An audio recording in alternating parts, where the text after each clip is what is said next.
Hey, this is Tricia interviewing Michael Miller, the author of The Complete Idiot's Guide to the Music Business.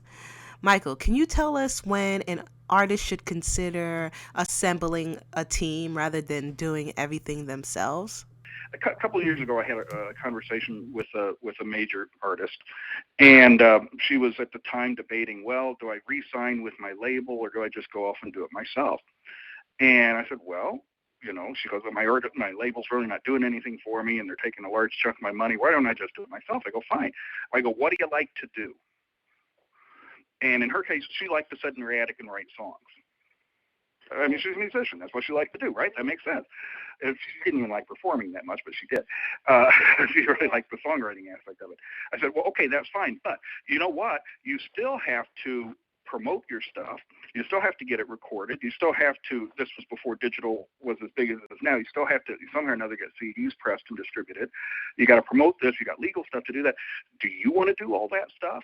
And she's like, well, no, I don't know how to do half. I don't even if I did know even if I knew how to do it, I don't like doing it, and that's probably the key. I mean, look, as a musician, you're a musician. If you really liked the business aspect of it, you would have gone into business as opposed to going into music.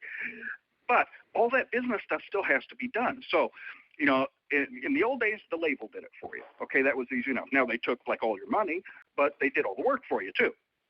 Today, if you don't go with the label, all that stuff still needs to be done. Now, some musicians love doing all this stuff and do it all themselves, and they'll take the time to run an email mailing list and book their shows and do all that stuff, and that's great. Other musicians, they just want to play music.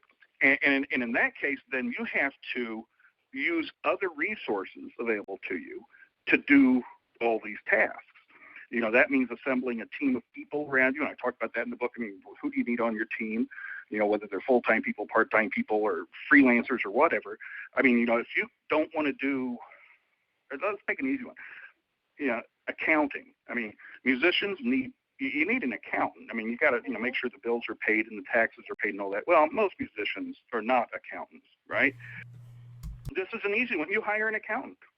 I mean, you don't hire someone for $100,000 a year and he's full-time on your staff. You hire somebody for the 3 hours a month you need an accountant, and you pay them by the hour, but you hire an accountant, all right?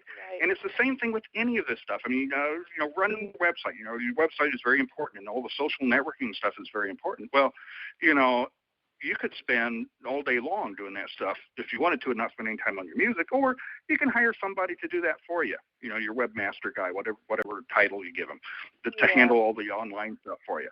And I think this is the way most musicians, if they're not doing it, probably should be doing this. You just assemble a team of people that, you need your web stuff done, you need your accounting stuff done, you need your legal stuff done, you need your booking and management done, and you bring in the people around you to help you out with that. You don't need to hire a label to do it. I mean, you don't have to sign to a label to do it. Right. And you don't necessarily have to do it all yourself, but you need to bring the people in who have those skills and can spend the time doing it.